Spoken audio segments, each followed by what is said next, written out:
Hi again everybody, welcome back again di Bitcoin Update. So happy Sunday buat teman-teman semuanya. Well actually ini udah lewat dari Sunday-nya sih. Jadi pernah nonton video ini mungkin udah hari Senin teman-teman. Ya, happy Monday berarti. So guys, di video update untuk Bitcoin ini saya pengen say thank you dulu sebelumnya buat teman-teman yang tergabung di live streaming kemarin. Ya, ini udah wow amazing guys. Because saya ngecek terakhir itu 950 likes button. Ya, berarti udah lewat dari 750 likes button. It means maybe next week, maybe ya I don't know guys, mungkin Rabu, mungkin Kamis, mungkin Jumat kita bisa live streaming lagi ya. Thank you banget buat support dari teman-teman, buat excitementnya teman-teman ya yang sudah tergabung kemarin dan sudah ikut meramaikan ya suasana pada saat live streaming tersebut. So hari ini kita ngelihat market ya teman-teman sekalian, ini pergerakannya sangat-sangat menarik ya. Tadi sebenarnya kita nggak ngelihat ada apa-apa di Bitcoin biasa aja ya, tapi Bitcoin dominance-nya itu nanjak. Jadi per Bitcoin dominance ini nanjak, saya berpikir bahwa ini sebenarnya adalah sebuah sign ya bahwa probably ya kita bisa bilang Bitcoin itu ada preparation untuk make a move. Jadi yang saya pelajari dan sepengetahuan saya sejauh ini, every time kita ngelihat Bitcoin dominance nge-spike, itu biasanya nggak lama ya Bitcoin akan make a move gitu. Which is tadi saya inform itu sekitar jam 2:30 sore ya. Plus kelihatannya penyebab utama rata-rata alts ketarik adalah Bitcoin dominance yang nanjak. Biasa di momen ini market cenderung persiapan untuk BTC make a move. Untuk yang trade di alts boleh manage positionnya, close half dulu, close posisi dulu ketika belum perform, dan buat new entry better with small risk terlebih dahulu. Dan gak lama kita ngelihat market sweep ya, shung ya, naik turun. Dan itu cuma karena Bitcoin dominance-nya. Which is sebenarnya kalau menurut saya ya memang wajar ya. Sekali lagi teman-teman, kalau kita pengen ngelihat Bitcoin-nya pumping dan berdasarkan season atau momen-momen atau cycle-cycle sebelumnya, ya biasanya memang Bitcoin itu naik beriringan dengan Bitcoin dominance. Lalu pada satu titik mereka flip money flow-nya ke Ethereum, habis Ethereum baru kemudian kita ngelihat altcoins-nya ya, low cap, medium cap, high cap itu bahkan ikut pumping juga cukup signifikan. Dan itu adalah something yang kita udah bahas, mention berkali-kali di live streaming, di video update. Mungkin yang utama di sini ya, Bitcoin $61,000 ini yang paling detail banget penjelasan saya. Tapi kalau teman-teman belum nonton, boleh nonton ya. Itu mungkin sedikit remindernya. So guys, di video update kali ini mungkin kita lebih ke Bitcoin-nya dulu ya. Kita pengen lihat next week nih pergerakannya seperti apa. Kalau misalkan berdasarkan monthly, of course close candle kita sangatlah bullish, and we are now kita coba untuk approaching ya all time high-nya.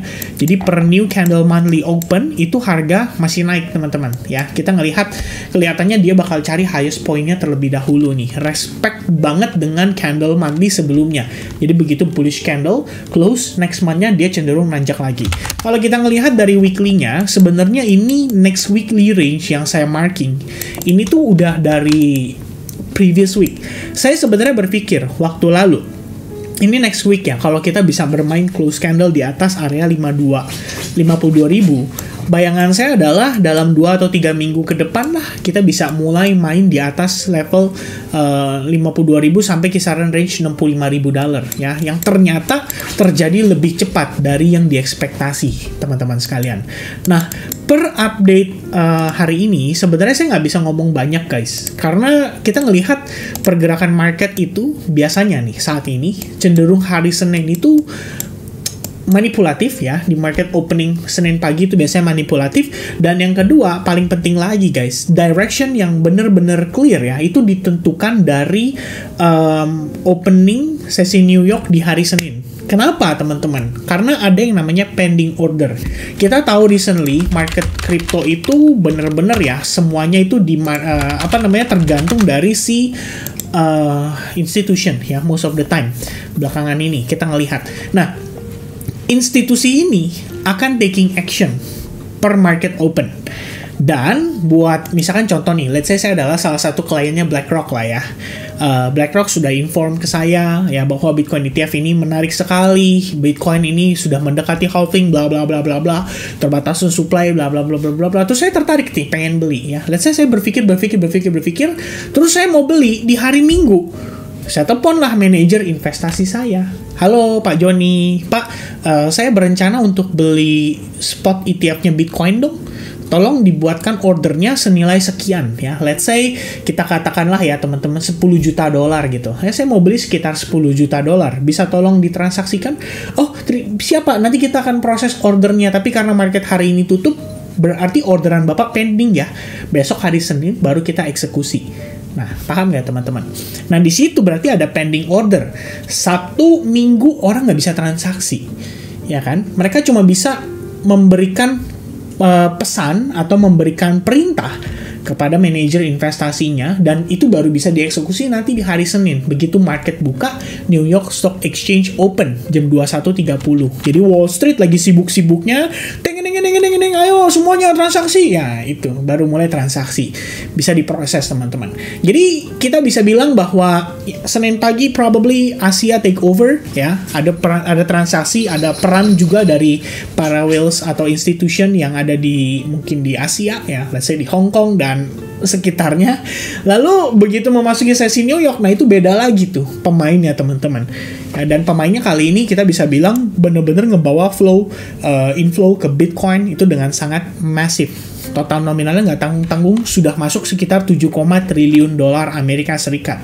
Dan itu sebenarnya cukup signifikan untuk ngangkat harga Bitcoin dari lowestnya pasca kita ngelihat Bitcoin ETF spot di approve ya, yaitu 38.600 dolar lebih kurangnya, up sampai ke hari ini tuh udah total 66%, sekitar 25.000 dolar ya, masuk. Istilahnya membawa harga Bitcoin itu pumping dengan sangat signifikan. So I think ini adalah satu hal yang perlu teman-teman pahami supaya next week kalian tahu ya, menjelang pembukaan hari Senin, menjelang Senin masuk New York session, itu buat trading di altcoins harus lebih berhati-hati karena sometimes directionnya itu bisa terpengaruh oleh volatilitas ketika market open. Tok dikit aja tipis, odds itu pasti double gerakannya teman-teman. Ya, sekiranya itu yang mungkin saya pengen coba untuk sampaikan ya di depan dari video update ini. Nah, teman-teman sekalian, ini kalau kita ngelihat ya, weekly range lah ya.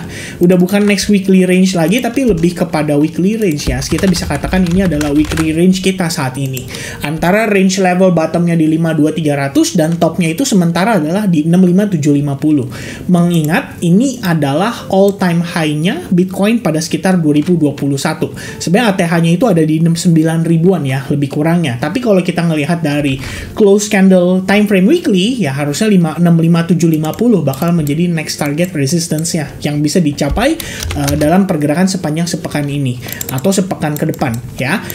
Kita ngelihat lagi di sini, kalau secara formasi candle ya, saya berpikir ini kondisi harga naik ya, 3 candle impulsif dalam 3 hari 4 hari yang bisa dibilang sejak Senin ya, Senin tanggal 26 Februari. Nah, ini teman-teman bisa dapat idea. Begitu Senin masuk pendingan order ya, di Sabtu Minggu itu terexecute, diawali dari hari Sabtu terbentuk bullish engulfing, kemudian Minggu ya, kelihatannya di sini ada indikasi market bisa rebound dan rally after retest terhadap exponential moving average 8. Jadi bukan suatu kebetulan ya, ketika dia testing EMA 8 habis itu dapat reaction, dan begitu masuk hari Senin pembukaan market, boom, naik impulsif.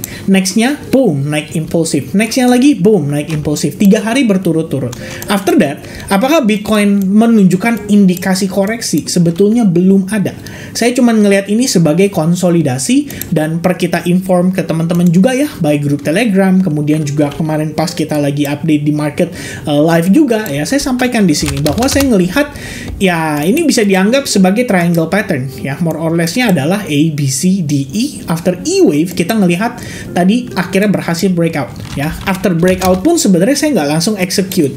Kita tadi ini by the way call-nya bareng ya pada saat live lagi ya, tadi sekitar malam hari saya ajak teman-teman ya di Discord itu untuk live karena ya bisa dibilang tadi siang mungkin banyak yang kaget ya ngelihat market itu ada local sweep lagi. Padahal secara structure everything still fine. Cuma memang ada sweep dulu nih teman-teman ya. Di sweep dulu baru kemudian make a move, dan itu wajar banget ya, mengingat bisa dibilang rata-rata ya mungkin altcoins ya di akhir pekan itu pergerakannya slowly ya. Ternyata kita harus ada sweep dulu baru kemudian make a move.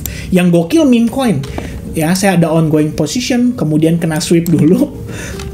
akhirnya close dalam keadaan profit, tapi nggak semaksimal yang saya inginkan gitu loh. Dan sekarang rally lagi. Dogecoin juga sama, sweep dulu, habis itu ada persiapan untuk rally lagi.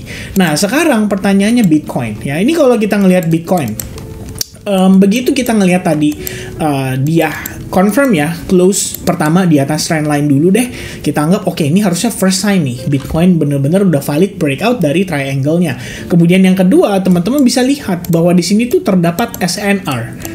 Nah, jadi saya decide tadi ketika dia breakout, close harganya agak di atas, oke, kita bolehlah set limit untuk ngantri di $62.150 with stop loss around $61.400. Nah, kita execute position tersebut. Ya saya nggak tahu sih pada ikut atau enggak ya. Cuma at least my position ada terexecute di sana ya, $62.150 entry price-nya, dan last price-nya sekarang 62.780 sampai 62.800. Ya yang penting sebenarnya dengan kondisi saat ini saya cuma langsung taking action ya, karena kita ngelihat di atas itu terdapat resistance lagi. Ya sudah ada 1, 2 dan sekarang 3 ya, kena tes lagi di level tersebut. Jadi kita nggak tahu dengan pasti apakah dia bisa langsung rally, mengingat ini weekend, inflow-nya nggak sesignifikan di hari biasa ya kan. Dan ya kalau misalkan ada ongoing position, apa yang akan saya lakukan saat ini adalah move stop loss ke break even atau sedikitnya di bawah low point ini. Jadi kita jaga risiko kita, meminimalisir risiko kita, dan ya udah ya kita lihat aja besok seperti apa. Kalau mau dibawa manipulasi dulu ya it's okay, berarti saya nggak rugi nggak untung. Tapi at the same time kita bisa ada kesempatan untuk re-entry lagi. Jadi saya melihat itu sebagai sebuah peluang untuk kita manfaatkan. Sementara sih kalau melihat reactionnya Bitcoin cukup bagus dan developmentnya sepertinya mengarah ke terbentuknya si ascending triangle pattern itu ya, yang tadi saya sempat mention ke teman-teman. Kalau kalian lihat tebelnya kayak gini nih ya, ini resistance line-nya, kemudian di bawah adalah support line-nya ya, more or less seperti ini jadi kelihatannya ya. It's an ascending triangle ya, ada possibility untuk dia naik dan breakout lagi gitu pada pergerakan besok di hari Senin ya. Tapi semua itu tergantung inflow-nya juga ya. Kalau misalkan GBTC lagi-lagi jualannya lebih banyak dibandingin si BlackRock belinya ya, mungkin itu bakal menyulitkan. Tapi kalau misalkan ternyata GBTC per Senin besok jualannya mulai slowing down lagi, BlackRock-nya masuknya lebih gede lagi ya, saya pikir itu yang bisa menjadi trigger untuk Bitcoin finally breakout dan meneruskan rally-nya. Karena hari ini teman-teman, ini sebelumnya kita udah sempat review ya ke kalian juga ya soal masalah liquidation heatmap. Kemarin itu liquidation heatmap di live streaming kita update ke teman-teman. Posisinya itu paling gendut itu orderannya ada di 61.400. Hari ini tuh udah kena sweep guys ya. Jadi tadi yang waktu terjadi sekitar sore ya, jam 14.20-an nih di sini nih. Ini nih liquidation levelnya tuh lumayan gendut ya, 44 juta, 52 juta, 48 juta, begitu kena seleput. Habis itu baru dia pelan-pelan recovery naik. Nah, habis dia naik, yang diincar sekarang yang mana? Yang di atas, teman-teman. Kalau kita ngelihat ini yang lumayan gemuk lagi untuk short sellers ya, itu ada di sekitaran $62.800. Jadi itu mencapai target, begitu kena di situ terus dia langsung kepentok. Kelihatannya memang cuman sengaja buat ngabisin retail traders aja ya, buang-buangin retail traders supaya pada nggak nge-hold position menjelang besok. Ya itu bisa jadi sasaran empuk lah memang kalau kita ngelihat ketika market lagi slow down kayak gini, volumenya lagi nggak terlalu signifikan ya, gampang istilahnya untuk dipermainkan gitu ya oleh para bigger players lah kita bilang ya. Oke, so for now dengan posisi Bitcoin ya saya berpikir ini sebenarnya kita consolidate, belum ada indikasi terjadi koreksi sampai, nah ini mungkin ya yang saya pengen coba untuk inform ke teman-teman, sampai kapan? Sampai trendline ini probably di breakdown. Ya, kalau misalnya kita ngelihat dia breakdown, oke, teman-teman harus anticipate Bitcoin ada possibility untuk retest bahkan sampai ke $58.000. By the time itu terjadi, more opportunity will come buat teman-teman yang pada transaksi di altcoins, kalian berencana untuk lakukan akumulasi, that's gonna be your opportunity. Kalau misalkan teman-teman sekalian seandainya ya udah pada nggak belanja Bitcoin ya, mungkin itu planning yang bisa di-execute ya.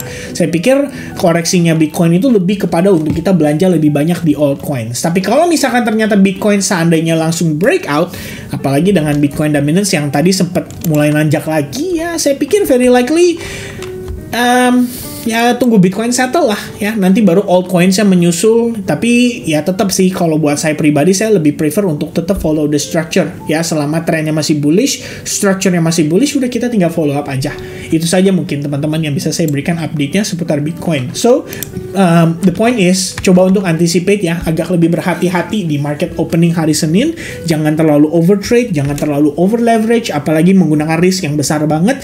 So you guys have to be careful ya menghadapi Senin pembukaan teman-teman. Dan mungkin untuk live streamingnya nanti saya inform kembali ya, mungkin di hari biasa kali ya, biar agak lebih seru ya ngeliat marketnya wah goyang-goyang gitu kan. Okay, so yeah, I think that's gonna be the update for today. Thank you very much guys for paying attention. Semoga informasinya bisa bermanfaat dan sampai jumpa kembali di update berikutnya. Cheers, bye bye guys.